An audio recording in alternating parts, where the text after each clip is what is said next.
Welcome to Inside Report. I'm your host, Bruce Schlesman. With me today we have Jasper Fakkert, Editor-in-Chief of the Epoch Times. Jasper, thanks so much for joining us. Thanks so much for having me, Bruce. Of course. So I just wanted to go into Spygate and your whole overview, because Epoch Times has done so much in that regard in breaking that story. If you just want to give us a brief overview.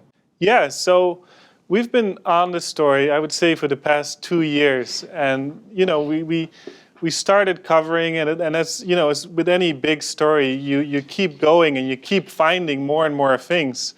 We use the word Spygate, or at some point we started using the word Spygate. And Spygate really refers to the creation of the Trump-Russia collusion narrative.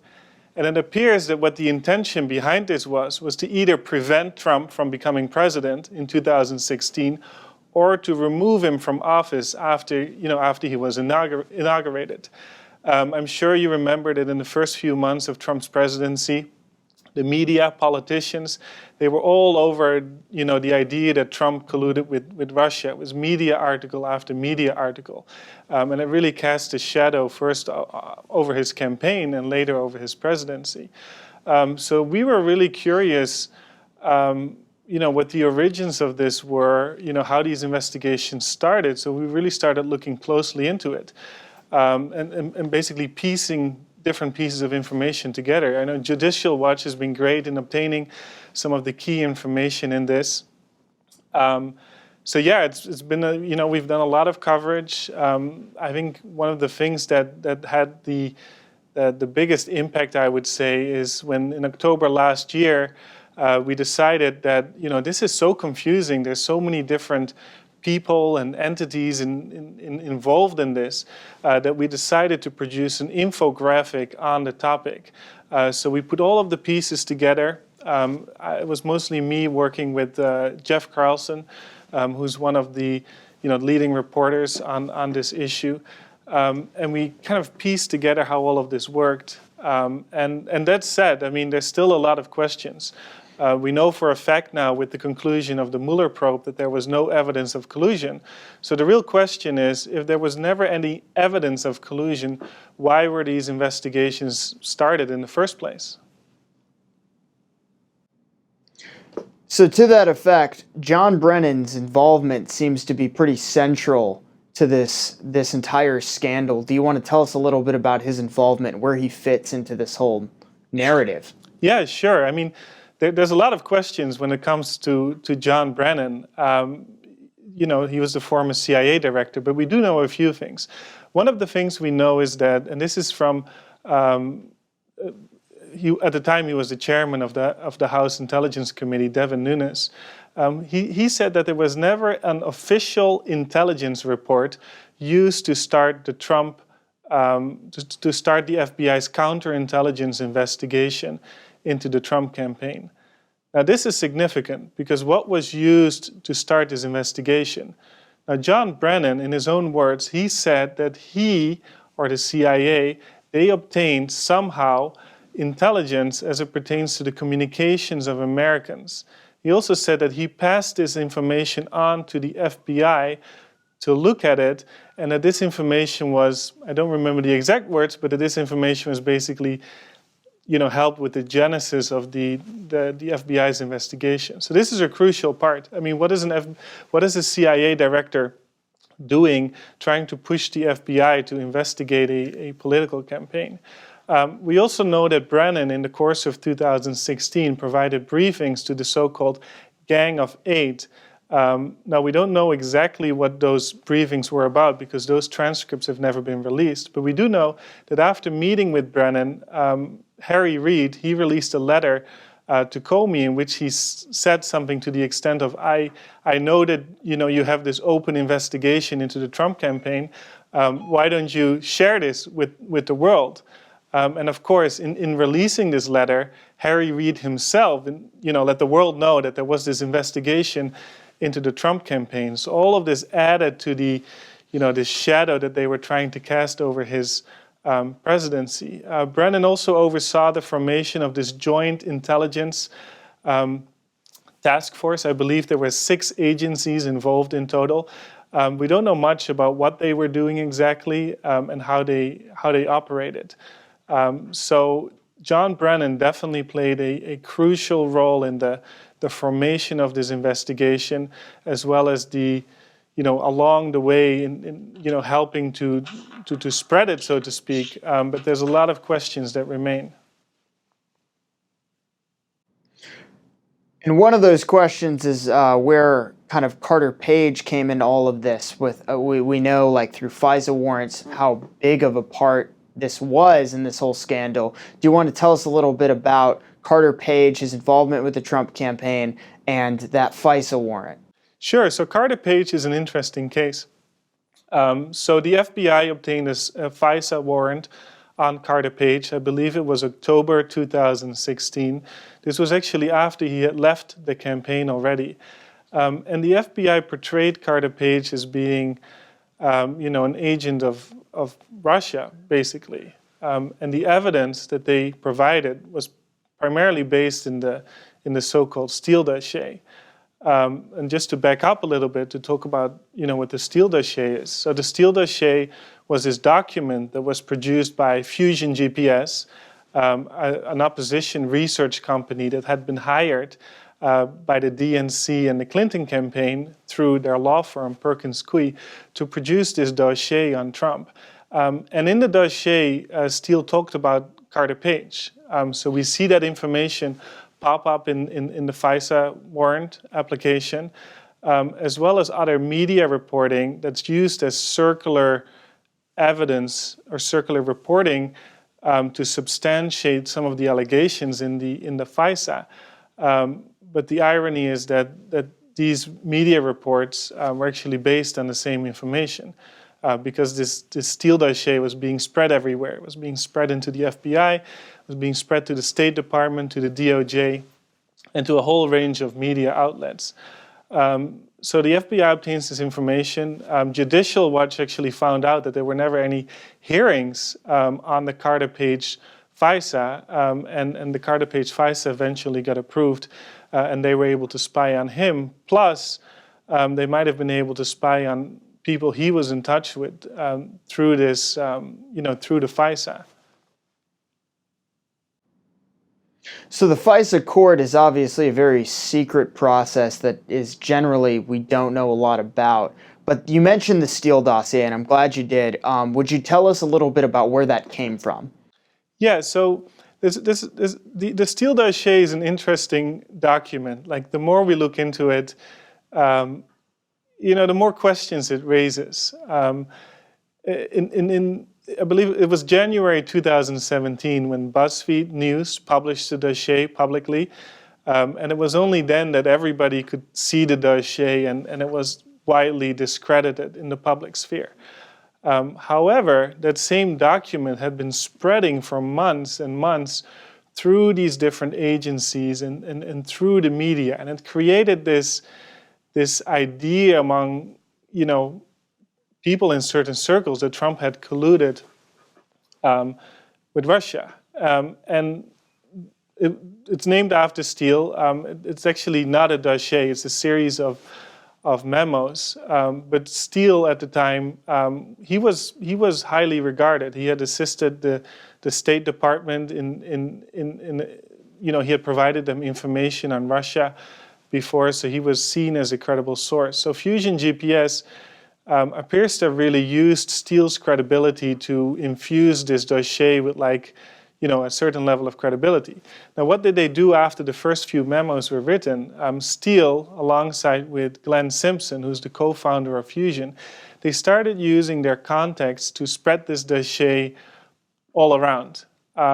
Notably, Steele met with Bruce Orr, who is a high-ranking DOJ official. At the time, he was the highest-ranking career official at the DNC. So he met with Bruce, and Bruce passed on his information to the FBI, and Bruce would continue doing this. Steele was also given an official FBI handler. His name was Michael Gaeta in Rome. So that's another way that the dossier traveled to the FBI. The State Department somehow also ended up with a copy of the dossier. David Kramer, who was a longtime aide to late Senator John McCain, also obtained a copy of the dossier and was giving copies to a range of reporters.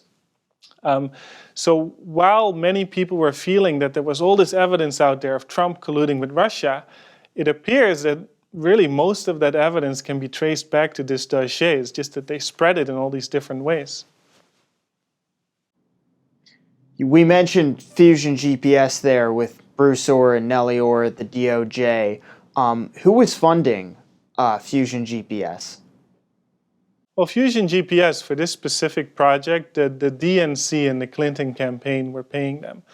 We don't know exactly how much. It seems to have been a sizable amount, but they were the ones directly paying Fusion through their law firm, which was Perkins Coie at the time.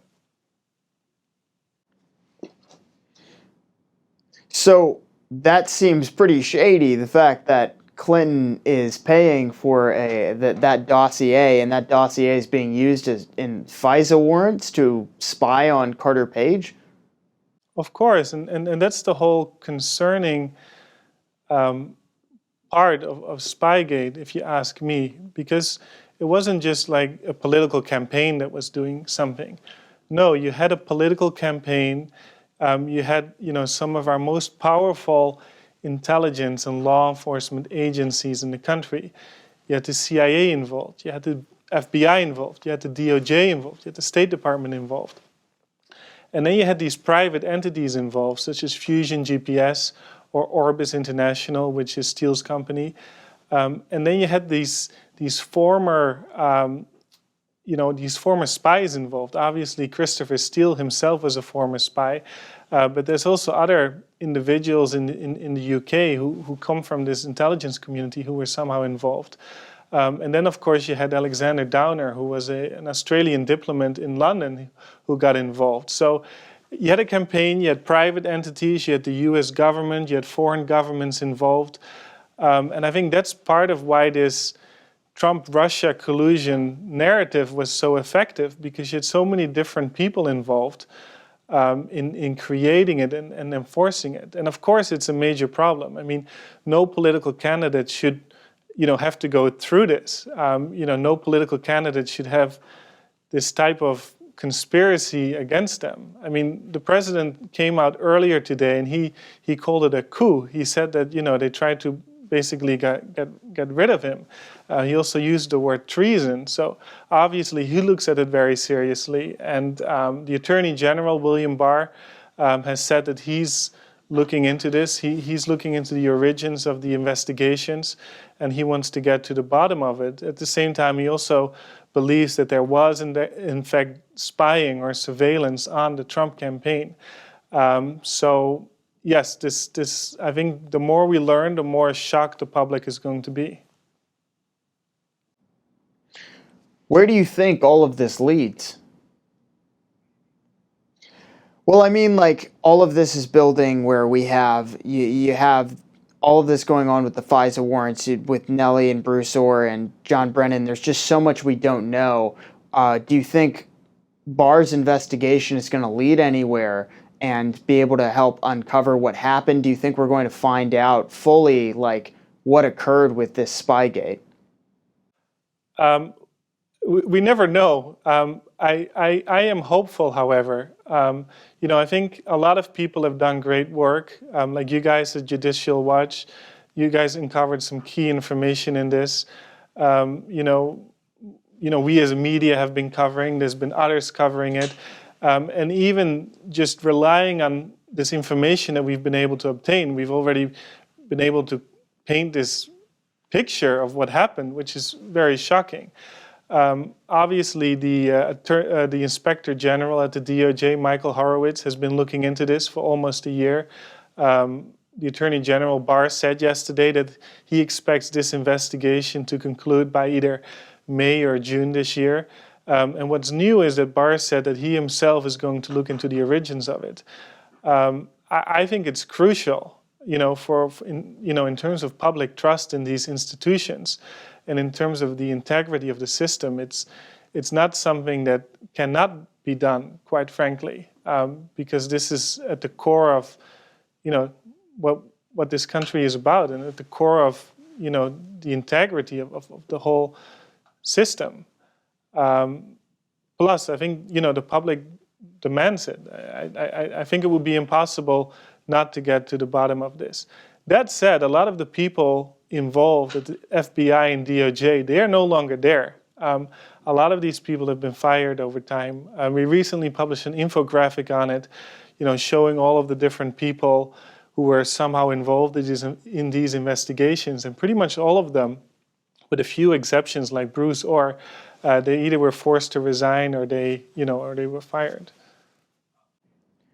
That's pretty telling that suddenly this comes out and a lot of this is revealed and they're resigning or being fired or retiring. That's pretty telling.